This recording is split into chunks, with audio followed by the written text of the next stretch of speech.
अस्सलाम वालेकुम। उम्मीद करता हूँ फिट होंगे, बेहतरीन होंगे, अपनी लाइफ अच्छे से एंजॉय कर रहे होंगे। हम तीनों की तरह आज एक और वीडियो और उसका टाइटल वीडियो है जी आज ये रौनक की और राहुल गांधी जी के बारे में है। और अभी देखते हैं वीडियो। और कुछ लोग कहेंगे कि जी क्यों लगाया राहुल गांधी जी। तो हमारे लिए यार वो दोनों जो है वो सियासतदान है। कुछ लोगों के लिए वो प्यारे हैं, कुछ लोगों के लिए मोदी जी प्यारे हैं। तो हमने सबको जो है वो काबिल एहतराम रखना है, क्योंकि हमसे बड़े भी हैं और उस लिहाज से जो है वो जी लगाना है।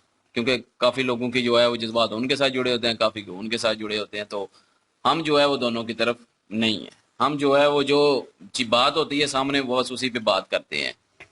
तो बाकी हमें नहीं पता कि वो क्या कर रहे हैं, उनकी पर्सनल लाइफ हमने तो पास बैठ के देखी नहीं होती किसी की भी। तो बहरहाल मेरा नाम है राणा मोहम्मद, मेरे साथ है मोहम्मद समीर खोखर। स्टार्ट। दोस्तों, आज तक हमने सुना था कि औरत से उसकी उम्र और आदमी से उसकी तनख्वाह नहीं पूछनी चाहिए। अब जाकर पता चला है कि एक नेता से उसकी जाति भी नहीं पूछनी चाहिए। हलवा बनाने वालों में किस जाति का कौन है ये पूछने वाले माननीय राहुल गांधी जी से अनुराग ठाकुर ने जब उनकी जाति पूछ ली तो वो ऐसे भड़क गए जैसे किसी दूध वाले से किसी ने ये पूछ लिया हो कि भैया दूध में कितना पानी मिलाते हो। और इस बार तो वो दूध वाला भड़का है जो दूध में पानी नहीं बल्कि पानी में दूध मिलाता है। गजब बेइज्जती है। भरी संसद में राहुल गांधी की जाति पूछ लेने पर पूरा विपक्ष ऐसे भड़का हुआ है जैसे दुर्योधन ने भरी सभा द्रौपदी का चीरहरण कर दिया।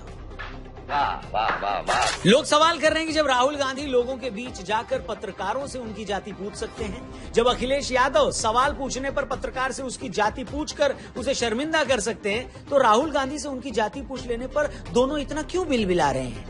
इस कमरे में ओबीसी कितने हैं? हाथ उठा के दिखा दीजिए, देखिए मजा। नहीं, वो आप कैमरा मैन है भैया।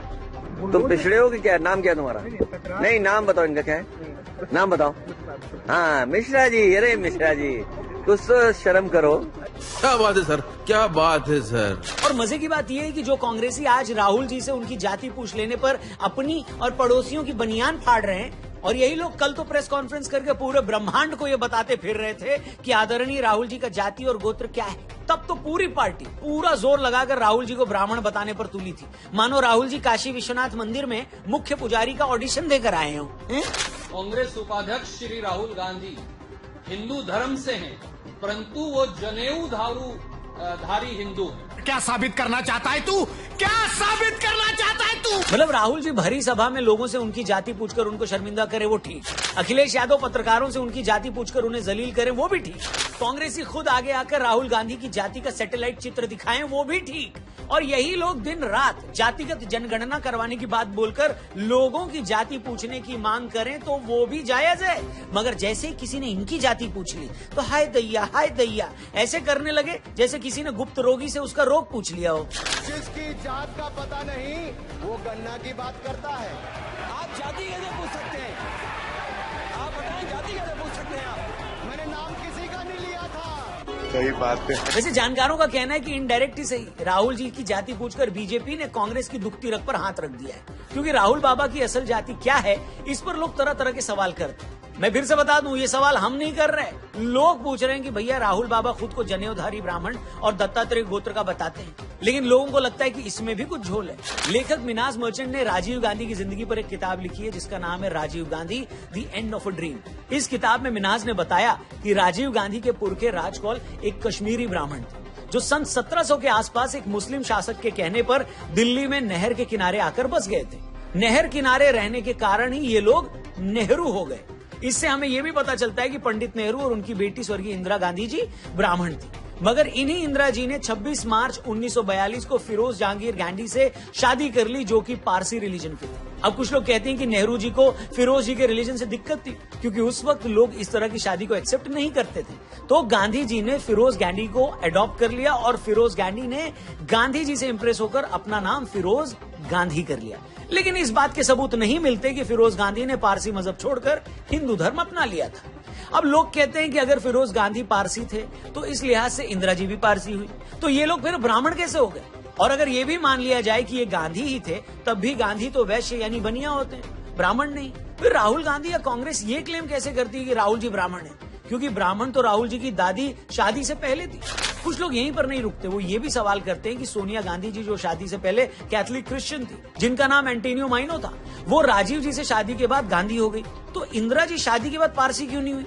अब ऐसे कैसे हो सकता है कि चुनावी सुविधा के लिए आप अपनी दादी की शादी से पहले का धर्म यूज कर लो और इसी चुनावी फायदे के लिए आप अपने पारसी दादाजी का सरनेम यूज कर लो, वो सरनेम जो खुद आपके पारसी दादा ने किसी और से ले लिया है? आपको नहीं लगता ये पूरा का पूरा केस अंदाज अपना अपना के असली रवीना कौन है वाले केस से भी ज्यादा कंफ्यूजिंग है? नहीं मैं फिर दोहरा रहा हूं, इसमें कोई भी ऐसी बात नहीं है जो पब्लिक फोरम पर नहीं है। ये ऐसे सवाल हैं जो बार बार कई प्लेटफॉर्म पर उठते रहते हैं। अब यही सवाल पूछने वाले पूछते हैं कि अगर राहुल गांधी अपनी जाति और धर्म को लेकर साफ साफ बात लोगों के सामने नहीं रख सकते, तो वही राहुल गांधी जातिगत जनगणना करवाने की बात बोलकर लोगों से उनकी जाति कैसे पूछ सकते हैं? अब लोगों का कहना है कि राहुल गांधी की खुद की जाति को लेकर ये झोल है, इसी वजह से जब अनुराग ठाकुर ने संसद में ये मुद्दा उठाया तो राहुल गांधी और पूरी कांग्रेस भड़क गई।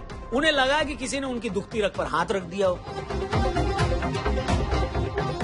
लेकिन बात सिर्फ राहुल गांधी की जाति की नहीं है। लोगों का कहना है कि आज राहुल बाबा संसद में पैर पटक पटक कर कह रहे हैं कि हम तो जातिगत जनगणना करवा कर रहेंगे।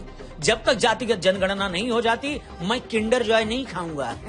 अरे यार ऐसा कैसे सोच? लोग सवाल पूछ रहे हैं कि राहुल बाबा आप जातिगत जनगणना करवाने की बात कर रहे हैं, ये भी बोल रहे हैं कि जिसकी जितनी आबादी उसका उतना हक।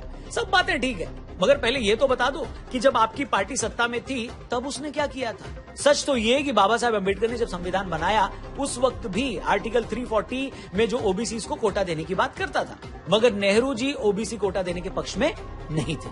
बाद में इसी मुद्दे पर अम्बेडकर जी नेहरू कैबिनेट से इस्तीफा भी उन्होंने दे दिया था। इतना ही नहीं, 1953 में इसी काम के लिए काका कालेलकर आयोग बना। 1955 में इस आयोग की रिपोर्ट आई। 1961 में इस रिपोर्ट को खारिज कर दिया गया। ये वो वक्त था जब नेहरू जी देश के प्रधानमंत्री थे। यही वो वक्त था जब जातिगत जनगणना भी नहीं करवाई गई। 1948 के जनगणना कानून में जातिगत जनगणना करवाने का कोई प्रोविजन ही नहीं था। आजादी के बाद भारत में साल 1951 में पहली बार जनगणना की गई, तो सिर्फ SC/ST को ही अलग से जाति के नाम पर लिखा गया। नेहरू जी ने तो यहां तक कहा था कि मैं किसी भी तरह के रिजर्वेशन के सख्त खिलाफ हूं, खासतौर पर नौकरियों में आरक्षण के। मैं ऐसी हर चीज के खिलाफ हूं जिससे इनएफिशिएंट और सेकंड रेट स्टैंडर्ड तैयार होते हैं। जैसा कि हमने बताया, ओबीसी कोटा के लिए पहले कालेलकर कमीशन बना, मगर कांग्रेस ने कभी उनकी सिफारिशों को नहीं माना। प्रेशर बढ़ा तो 1979 में इसी काम के लिए मंडल कमीशन बनाया गया। 1980 में इसने अपनी रिपोर्ट दी, मगर अगले 10 साल तक इसकी रिकमेंडेशंस को भी नहीं माना गया। 1990 में जब जनता पार्टी की वीपी सिंह की सरकार बनी, जिस सरकार को उस वक्त बीजेपी समर्थन दे रही थी, तब जाकर पहली बार ओबीसी को 27% रिजर्वेशन दिया गया। उस वक्त भी राजीव गांधी ने ओबीसी रिजर्वेशन का विरोध करते हुए संसद में कहा था कि आरक्षण के नाम पर देश में बुद्धुओं को बढ़ावा मिलेगा। ओबीसी आपके नाना नेहरू जी ने ओबीसी को लिख दिया कि नहीं मिल सकता आरक्षण, दादी ने नहीं दिया आरक्षण, अब ओबीसी चिल्ला रहे हैं। राहुल जी आज जातिगत जनगणना की बात बार बार कर रहे हैं, मगर यह भी सच है कि आजादी के बाद के 68 में से 58 साल तक कांग्रेस की सरकार थी। इस दौरान जातिगत जनगणना करवाई गई क्या संजू बाबा? नहीं। 2010 के आसपास यूपीए सरकार में बाकी पार्टियों का प्रेशर बढ़ा तो 2011 में जातिगत जनगणना करवाई गई, मगर 2014 तक उसके आंकड़े भी रिलीज नहीं किए गए। मतलब कांग्रेस का ये पूरा ट्रैक रिकॉर्ड बताता है कि इतने सालों तक सरकार में रहने के बाद भी नेहरू जी से लेकर इंदिरा जी, राजीव जी और सोनिया गांधी के सत्ता में रहने या सत्ता का कंट्रोल अपने हाथ में होने के बावजूद जातिगत जनगणना और ओबीसी रिजर्वेशन को लेकर कुछ किया गया क्या संजू बाबा, बताइए? नहीं। इनफैक्ट जो 27% ओबीसी रिजर्वेशन आज आप देख रहे हैं वो भी 1990 में गैर कांग्रेसी सरकार बनाने पर इंप्लीमेंट हुआ था। ईडब्ल्यूएस के लिए जो 10% रिजर्वेशन है वो बीजेपी सरकार के टाइम आई। मजे की बात यह है कि जिस गांधी सरनेम के नाम पर राहुल गांधी आज अपनी सारी राजनीति करते हैं, अपनी दादी श्रीमती इंदिरा गांधी जी के बलिदान की दुहाई देते राहुल बाबा थकते नहीं। उन्हीं इंदिरा जी के वक्त में कांग्रेस पार्टी का एक नारा था, न जात पर न पात पर मुहर लगेगी हाथ पर। मतलब जात पात पर वोट नहीं पड़ेगा, सिर्फ हाथ पर पड़ेगा। मगर आज यही राहुल बाबा हाथ धोकर इसी जात पात की राजनीति के पीछे पड़े हुए हैं। कुछ ऐसे लोग हैं, कुछ ऐसे तबके हैं जो जाति के नाम से समाज को चोट पहुंचाते हैं। ये है हमारी कमजोरी। इसकी कितनी आबादी है हम जानते हैं। हिंदुस्तान की सरकार में सेक्रेटरीज अगर आप देखें तो दलित, आदिवासी और ओबीसी वर्ग से सिर्फ 7% आते हैं। अरे बाप रे, ये तो बहुत चालू आदमी। एक पल के लिए अगर हम इस बात को किनारे भी कर दें कि चलो वो पुरानी कांग्रेस थी, हो सकता है उसकी रिजर्वेशन पर अलग सोच हो, आज की कांग्रेस अलग है, मगर फिर भी सवाल ये खड़ा होता है कि अगर जातिगत जनगणना करवा भी ली तो होगा क्या? कांग्रेस कहती है इससे ये पता लगेगा कि किस जाति की आज क्या स्थिति है, किसके पास कितने संसाधन है। इसलिए 2024 चुनाव से पहले उन्होंने नारा दिया था कि जिसकी जितनी आबादी उसका उतना हक। मगर बिहार हो या कर्नाटक, बार बार ये जब भी किसी राज्य सरकार ने टोटल रिजर्वेशन को 50% से बढ़ाने की कोशिश की है तो उसकी ये कोशिश अदालत में नहीं टिकी। इसका मतलब आज जातिगत जनगणना की बात करके जातियों को उनकी आबादी के हिसाब से रिजर्वेशन देने की बात कर रही है, उन्हें भी ये पता है कि ऐसा कुछ भी नहीं होने वाला। यानी वो रिजर्वेशन बढ़ाने का झुंझुना देकर सिर्फ पॉलिटिक्स कर रही है। उससे भी आगे जाकर समझें तो जातिगत जनगणना की ये बात सिर्फ हिंदुओं को जाति के नाम पर बांटने की कोशिश लगती है, और ये कोशिश हाल के लोकसभा चुनाव में थोड़ी सफल भी हुई, जब कुछ पार्टियां लोगों को कन्विंस करने में कामयाब हो गई कि अगर बीजेपी को 400 सीटें मिल गई तो वो संविधान बदलकर आपका रिजर्वेशन खत्म कर देगी। हम यहाँ फिर अंडरलाइन कर दें बॉस कि हम जातिगत जनगणना के खिलाफ नहीं है, क्योंकि अगर सच में ये काम होता है तो सोशल वेलफेयर की स्कीम्स अच्छे से चलाई जा सकेंगी, सरकार को पता लग सकेगा कि कौन ज्यादा जरूरतमंद है, किसे मदद की ज्यादा जरूरत है। मगर कोई भी पार्टी अगर जातिगत जनगणना की बात बोलकर सिर्फ और सिर्फ हिंदुओं को आपस में बांटना चाहती है तो ये हिंदुओं को तय करना चाहिए कि इस तरह की पॉलिटिक्स से कैसे निपटना है। क्या बात कर रहे हैं? क्योंकि अगर आप बीजेपी को इस बात के लिए क्रिटिसाइज करते हो कि वो धर्म की राजनीति करती है, तो आप भी जाति की राजनीति करके उससे बड़ा गुनाह कर रहे हैं। गलत दोनों ही है। धर्म की राजनीति करने वाला ऐसा करके कम से कम एक धर्म के लोगों को तो आपस में जोड़ रहा है। जातिगत राजनीति करने वाला तो एक ही धर्म की जातियों को आपस में लड़वाकर उस धर्म को ही कमजोर कर रहा है। बताइए। ऊपर से जब हम ये देखते हैं कि इन्हीं राहुल गांधी ने 2010 में अमेरिका के राजदूत टिमोथी रोमर से कहा था कि भारत को असली खतरा लश्कर तैयबा से ज्यादा कट्टरपंथी हिंदू संगठनों से है, तो शक पैदा होता है कि आपका मकसद क्या है बॉस। फिर जब हम ये देखते हैं कि आपके नेता 26/11 के मुंबई हमले को संघ की साजिश बताते हैं तो शक और गहरा जाता है। जब आपका कोई नेता ये बताता है कि सोनिया जी तो बाटला हाउस एनकाउंटर के वक्त एक आतंकी के मरने की बात सुनकर रो पड़ी थी, तब तो भैया हमारी बोलती ही बंद हो जाती है। फिर जब सारी दुनिया राम मंदिर की प्राण प्रतिष्ठा का जश्न मनाती है, पूरा हिंदुस्तान भगवान श्री राम के अयोध्या आने पर जश्न मनाता है और आप वहां नहीं जाते तो गुस्सा आता है। इतना ही नहीं, आपकी ही पार्टी की नेता राधिका खेरा जब ये बताती हैं कि राम मंदिर के दर्शन करके आने के बाद आपके कुछ नेताओं ने उन्हें कमरे में बंद कर दिया था, तो ये सुनकर सिर शर्म से झुक जाता है। इसलिए मैंने कहा, जब राहुल गांधी जातिगत जनगणना की बात करते हैं, जातियों को उनका हक दिलाने की बात करते हैं, तो शक होता है कि उनका असल मकसद आखिर है क्या। क्योंकि आरक्षण की सीमा तो बढ़ा नहीं सकते, उनकी खुद की पार्टी ने जातिगत जनगणना कभी करवाई नहीं, ओबीसी रिजर्वेशन के हमेशा वो खिलाफ रहे थे, तो आज ये जाति और ओबीसी की इतनी बात क्यों। और पास्ट में आपने हिंदुओं के खिलाफ जो बयान दिए हैं ना भैया, उससे यही लगता है कि जाति की राजनीति बहाना है, आपको इस जाति के मुद्दे के बहाने हिंदुओं को कमजोर करना है। क्योंकि आपको पता है कि हिंदू कमजोर होगा, जातियां बटेंगी, तभी आप चुनाव जीतोगे। ऊपर से हंसी इस बात पर भी आती है कि जब आपसे आपकी जाति पूछो तो भड़क जाते हो। आप अपने भाषणों में ओबीसी और पिछड़ों के लिए इतना दर्द दिखाते हो, लेकिन आदिवासी महिला द्रौपदी मुर्मू को जब राष्ट्रपति बनने की बात आई तो आप उन्हें समर्थन नहीं देते। जब दलित उम्मीदवार रामनाथ कोविंद जी को राष्ट्रपति बनाना हुआ तब भी आप साथ नहीं आए। और सारा सामाजिक न्याय आप इस चीज में ढूंढते हैं कि हलवा सेरेमनी में कितने ओबीसी थे। कौन है ये लोग, कहां से आते हैं? या उस दिन मोदी जी जब सड़क किनारे गन्ने का जूस पी रहे थे तो उनके साथ कितने दलित थे। मतलब आपको ये नहीं दिखता कि देश का पीएम ओबीसी है। आप इस बात से भी खुश नहीं है कि देश की राष्ट्रपति एक आदिवासी समाज से, मगर आपको ये सोच सोचकर रात को नींद नहीं आती कि उस हलवा सेरेमनी में कितने ओबीसी थे। मतलब हद है, खलिहरपन की हद है। वैसे लोग तो इस बात की कुंडली निकाल कर बैठे हैं कि कांग्रेस वर्किंग कमेटी में कितने ओबीसी है। वो तो आपसे ये भी पूछ रहे हैं कि आपके 3 मुख्यमंत्रियों में से कौन किस जाति का है। और तो छोड़ो, इन 3 राज्यों में जो मुख्य सचिव हैं उनमें कितनी निचली जाति के हैं बताइए। मैं जानता हूं इतने सारे सवाल जो आपसे हमने इस वीडियो में पूछे हैं ये आपके लिए आउट ऑफ सिलेबस हो गए होंगे, इसलिए जाते जाते उस सवाल का तो जवाब दे ही दीजिए जो अनुराग ठाकुर ने संसद में पूछा था, जिसके बाद से अब तक आपके समर्थक गर्म तवे पर फेंके गए पानी की छींटों की तरह फड़फड़ा रहे हैं। और अब क्या ही बोले। बाकी आप लोगों का हेलो, जो लोग ये वीडियो देख रहे हैं, आपका इस पे कुछ कहना है तो कमेंट करके जरूर बताना। राहुल जी से कुछ पूछना है तो वो भी कमेंट सेक्शन में पूछ सकते हैं। जातिगत जनगणना की जरूरत और इस पर हो रही पॉलिटिक्स पर आप क्या सोचते हैं वो भी बताइएगा, क्योंकि आगे आने वाली वीडियोस में हम इसके बारे में डिटेल में आपसे बतियाएंगे और ये बताएंगे कि ये क्यों इसके बारे में इतना बोला जा रहा है। वीडियो पसंद आई हो, सही लगी हो तो हमारी बड़ी हेल्प होगी अगर आप ये और भी लोगों तक पहुंचाएंगे, क्योंकि हम भी चाहते हैं कि ये और भी लोगों तक पहुंचे। ये बात, ये सच सबका जानने का हक है। तो प्लीज वीडियो को जरूर शेयर करिएगा अपने दोस्तों से, अपने रिश्तेदारों से, अपने फैमिली व्हाट्सएप ग्रुप पे, और चैनल को सब्सक्राइब करके जाएंगे तो उसके लिए एडवांस में थैंक यू। जय हिंद, जय भारत।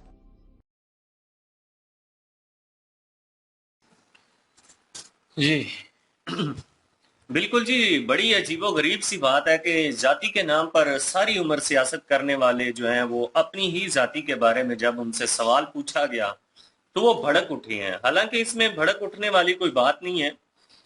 तो जो भी यहाँ पे सवाल उठा है उसको बड़े ही तहम्मुल से इनको रिप्लाई देना चाहिए था, बजाय इसके के आग बगोला होने के।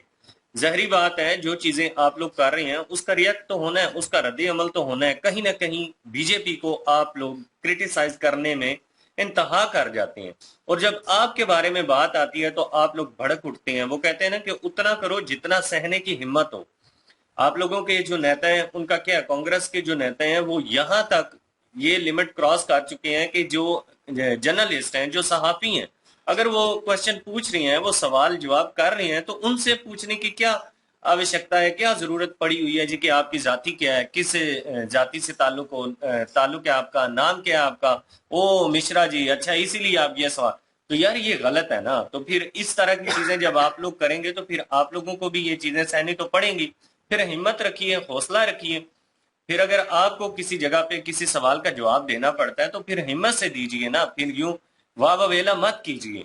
और दूसरी चीज यहाँ पे ये कि आपकी ही पार्टी की जो एक औरत है वो अपने आप को सेफ फील नहीं करती, और उसका ये कहना है कि चले ठीक है आप लोग वहां पे नहीं गए, भगवान राम जो है अयोध्या में उनके प्राण प्रतिष्ठा हुई है, आप लोग नहीं गए, आप लोगों को न्योता भी दिया गया है, लेकिन जो लोग गए हैं आपकी पार्टी के उन लोगों को भी आपने हिरासा करना शुरू कर दिया। तो फिर अगर ये देखा जाए, इन पॉइंट्स को मद्देनजर रखा जाए तो जाति का जो असल विवाद है वो तो कांग्रेस पार्टी की तरफ से किया जा रहा है, और क्रिटिसाइज जो है वो बीजेपी को किया जा रहा है कांग्रेस की तरफ से कि बीजेपी इन चीजों को प्रमोट कर रही है, बीजेपी ये जाति के नाम पर या धर्म के नाम पर बैंक वोटिंग जो है वो हासिल करने के लिए इन चीजों को यूज कर रही है। असल यूज तो कांग्रेस कर रही है। बीजेपी की अगर बात करें तो बीजेपी में तो दलित फैमिली के जो नेता हैं वो भी मौजूद हैं, और सबसे बढ़िया बात यह है कि आदिवासी जो है वो प्रेसिडेंट है कंट्री की। इससे बड़ी जमहूरियत और किसी कंट्री में हो ही कैसे सकती है। इंडिया की जमहूरियत की अगर एग्जाम्पल दी जाती है तो वो इसी वजह से दी जाती है क्योंकि वहां पे जाति को वैल्यू नहीं दिया जाता, वहां पे काबिलियत को वैल्यू दिया जाता है। अगर जाति को वैल्यू दिया जाता तो मोदी साहब कैसे प्राइम मिनिस्टर बन सकते हैं, वो जो आदिवासी वुमेन है आपकी प्रेसिडेंट वो कैसे बन सकती हैं। इसलिए वहां पे ये जाति वाला जो कॉन्सेप्ट है इसको कहीं ना कहीं जो हिंदू धर्म के साथ जुड़ी हुई स्ट्रॉन्ग पॉइंट है उनको वीक करने की कोशिश की जा रही है। बिल्कुल सही यहाँ पे क्रिटिसाइज किया जा रहा है राहुल जी को, और होना भी चाहिए। बिल्कुल जी, मैं कहता हूँ कि ना मजहब पे ना जो है वो अपना जात पात पे जो है वो सियासत होनी चाहिए। सियासत होनी चाहिए आपके कामों की वजह से, आपने मुल्क के लिए क्या किया है, आपका विजन क्या है, उस पे सियासत होनी चाहिए। ना कि ये कि आपका धर्म क्या है, आपकी जात क्या है, उस पे जो है वो सियासत हो। तो इस तरह जो है वो आपके जो ख्यालात से ख्यालात मिलते हैं जिनके जो आपके धर्म के हैं वो तो आपको सपोर्ट करेंगे। फिर वो लोग भी जहां पर देखें ना तो वो उस चीज को ज्यादातर जो है वो प्रमोट करते हैं जो उनकी जाति का हो, जो उनकी बरादरी का हो, जो उनके जो है वो मजहब का हो, तो लोग भी उसी को वोट देना पसंद करते हैं। जैसे कि मुस्लिम जो हैं वो ज्यादातर, क्योंकि अब मुस्लिम इतने है नहीं है मेरे ख्याल में खड़े होते, क्या नाम है इसका, सियासत में, तो फिर वो क्या करते हैं कि जो हिंदू धर्म को जो प्रमोट कर रहे हैं वो हैं मोदी जी, इसमें कोई शक नहीं है, धर्म कर रहे हैं, वो अपना फॉलो कर रहे हैं। और तो वो सोचते हैं, जो मुस्लिम, वैसे एक मिसाल दे रहा हूँ कि मुसलमान जो सोचते हैं कि अगर मोदी जी को वोट देंगे तो वो अपने मजहब का प्रचार करेंगे, क्यों ना उसको वोट दिया जाए जो कि हमारे मजहब को जो है वो ज्यादा प्रमोट करे। तो ये चीजें होती हैं कि लोग भी, जहां तक लोगों की बात कर रहा हूँ, लोगों की मेंटेलिटी ऐसी है कि वो सिर्फ देखेंगे कि इसकी जात क्या है, इसका धर्म क्या है, और ये नहीं देखते कि इसने काम क्या किए हैं, इसने मुल्क के लिए क्या काम किए हैं, हालांकि वोट होने चाहिए मुल्क के लिए क्या काम किया, लोगों के लिए क्या काम किए हैं, उस पे बेस पे होने चाहिए। अगर मोदी जी जो है वो मुल्क के लिए काम कर रहे हैं तो उनको वोट मिलना चाहिए। अगर गांधी जी जो है, राहुल गांधी जी हैं, वो अगर मुल्क के लिए काम कर रहे हैं तो उनको वोट दें। ये ना देखें कि वो जो है वो उस कास्ट के हैं, वो उस कास्ट के हैं, वो बड़े हैं, वो ब्राह्मण हैं, वो मुस्लिम हैं, वो हिंदू हैं। ये चीजों से निकलें बाहर, तभी जाकर जो है मुल्क तरक्की करेगा। आज पाकिस्तान की हालत देख रहे हैं, पाकिस्तान भी इन चीजों में पड़ा हुआ है कि वो सुन्नी है, वो शिया है, वो ये है तो वो है। बस उसी चीज को जो है वो प्रेफर करते हैं या देखते हैं कि ये हमारी बरादरी का है, जात पात भी बीच में आती है, और ये हमारी बरादरी का है जी, इसको वोट डालें, चाहे वो पूरा दिन जो है वहां पे उन पे जुल्म करता रहे, लेकिन जी उनकी बरादरी का है ना, तो उन्होंने उसको वोट देना है। अब जो है वो अगर कोई नहीं पसंद, जी ये बरादरी हमारे से लो बरादरी है जी, इसका बंदा खड़ा हो गया, इसको वोट नहीं बिल्कुल भी देना।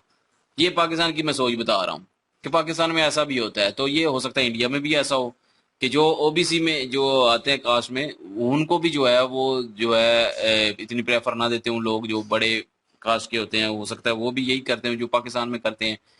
तो ये चीजें जो है वो खत्म होनी चाहिए। और लेकिन ये है कि बीजेपी में जो है प्राइम मिनिस्टर जो है वो भी ओबीसी में आते हैं, और भी काफी सारे जो लोग हैं वहां पे खड़े हुए हैं। जो यार सोचे ना कि ओबीसी से बंदा एक उठ के जाके प्राइम मिनिस्टर बन रहा है, मुल्क का तीसरी दफा बन रहा है, तो फिर उसमें कौन सी जो है वो ओबीसी वो रह गई है कि जात पात रह गई है।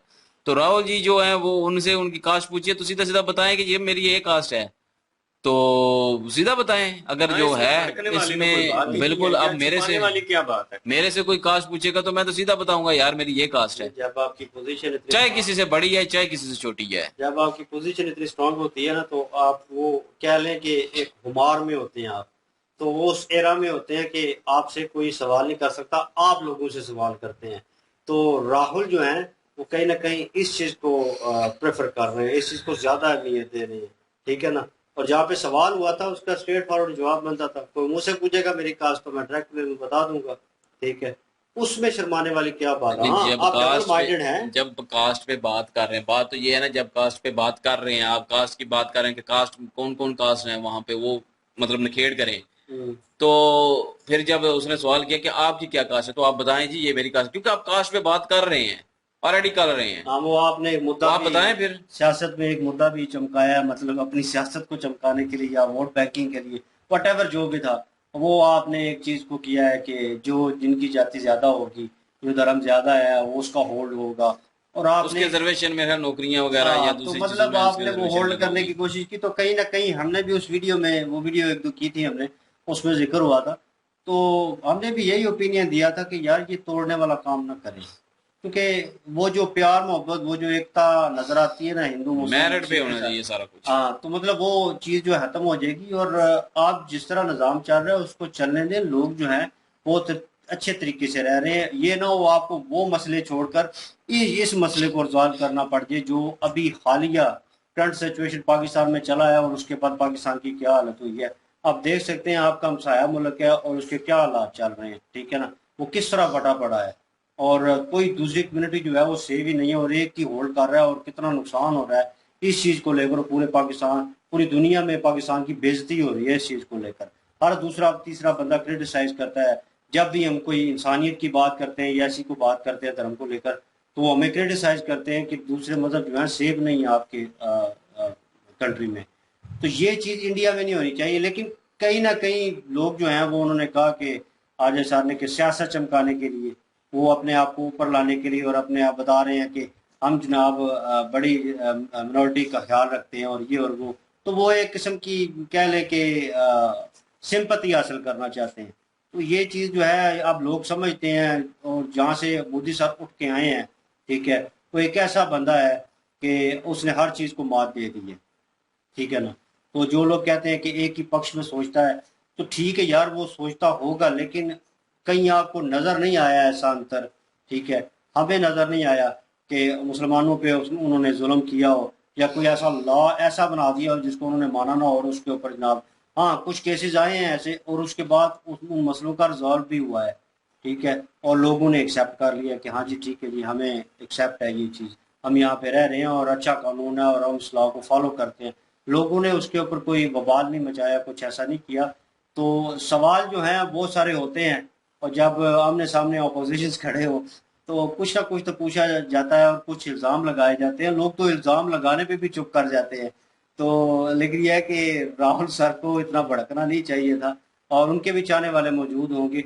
हो सकता है बहुत सारी चीज़ों में, बहुत सारी एक्टिविटीज़ में वो ठीक हों और वो राइट पे हों, लेकिन कहीं ना कहीं वो आपको बर्दाश्त का मादा जो है ना वो रखना पड़ता है, क्योंकि जो लोग आपको फॉलो कर रहे होते हैं वो भी उधर के ही हैं। कुछ लोग मोदी सर को फॉलो कर रहे होंगे, कुछ जो है राहुल सर को फॉलो कर रहे होंगे। तो वो आपस में तबादला ख्याल होना ज़रूरी है, लेकिन लड़ाई नहीं होनी चाहिए, वो खाना जंगी का निज़ाम नहीं होना चाहिए।